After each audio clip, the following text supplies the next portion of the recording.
তুমি কাদের গাফফার, তুমি জলিল জাব্বার, অনন্ত সীম তুমি রহিম রহমান। আল্লাহু আল্লাহু, তুমি মাটির আদমকে প্রথম সৃষ্টি করিয়া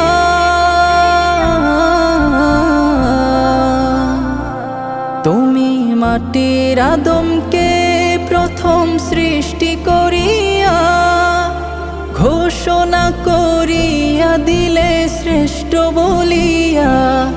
তাই নূরের ফেরেশতা করে আদমকে সিজদা, তাই নূরের ফেরেশতা করে আদমকে সিজদা।